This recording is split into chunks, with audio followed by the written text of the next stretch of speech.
once the white rolling smoke stops, then you can close your lid. If you try to close your lid before smoke off, what you just seen happens, that's when you see like the smokers exploding. That's what causes that stuff.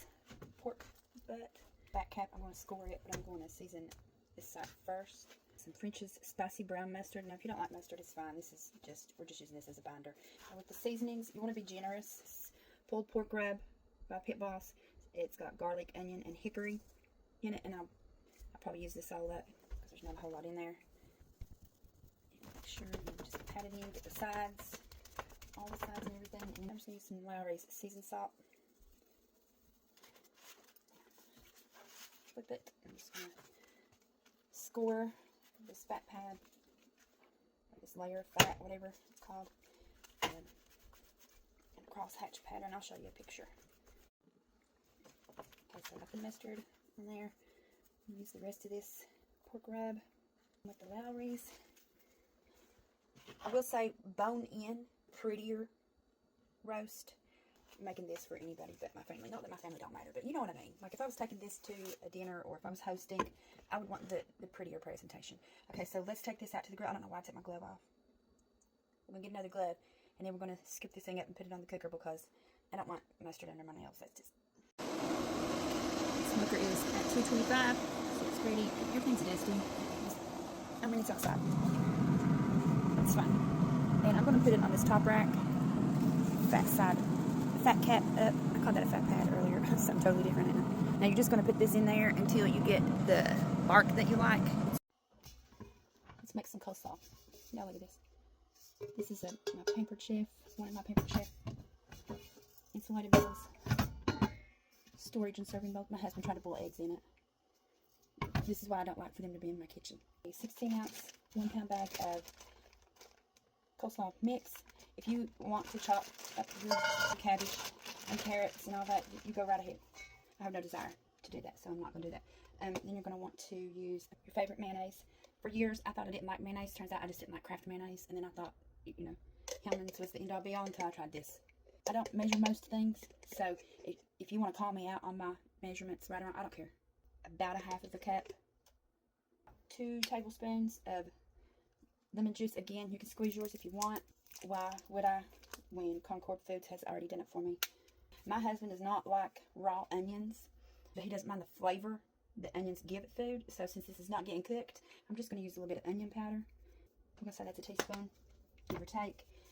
And you're just going to use salt and pepper. Again, give or take, about a teaspoon of pepper. A lot of people use white pepper because they don't like the black specks in the coleslaw. I don't care about that either. If you care, then go buy you some white pepper. About a teaspoon of salt. You can use coarse or refined table salt. Instead of putting celery in there, I use just a little bit of celery salt. I just like the flavor that it gives. You want to be careful with this. It's got a pretty strong flavor to it. That was probably about a teaspoon, maybe a little over. Now, I don't usually buy buttermilk because I just don't use it enough. So I'm going to tell you a little trick that you can do. You can put 1 tablespoon of vinegar in a measuring cup and then fill it up to 3/4 of a cup with milk. Let it set, and then you got your buttermilk. So, see that? 1 cup of regular milk. I have my regular milk in this because there was an incident with my Walmart delivery order. About to have another incident here. My milk got busted, and it was just literally like that much milk gone. I wasn't going to cause a fuss over that. Shit happens. About a 1/2 cup. You can add more if you feel like it needs it. Some sugar. No, it's 1/4 of a cup. Okay, that looks good to me. The thing with making coleslaw is it's not going to taste the same. Like I can taste this right now. But in 6 hours, when the roast is ready, the barbecue, it's going to taste totally different. But after you've made it a few times, you'll know what it should taste like right now. The longer this sits in the refrigerator, you'll have more liquid on here. Need some more sugar. So let's say about a 1/2 cup of sugar. Hold on in the fridge. So as I was putting everything away, I noticed my little tablespoon of white vinegar that I did not add. So put that in there. You're going to need it. It's been about 3 hours. Pour some Dr. Pepper. all over it. Now, I've seen a lot of people do half Dr. Pepper and half water. But I'm just doing this. Yeah. We're going to see what happens. Oh, well, about 3/4. Now I'm going to wrap it. And then I'm going to put it back on the smoker till the temp reaches around 200 to 205. And I'm going to bump up the temperature of the smoker to 250. I like to offset it a little bit. I'll bump this up, like I said, 225 to 250. It's time to pull the pork butt from the cooler. It has been resting for a little over 2 hours. While I'm doing that, I'm going to throw some hush puppies, French fries in the air fryer. If you want to cut you some potatoes up, mix you some mix, you go right ahead. We're not doing that today. Air fryer.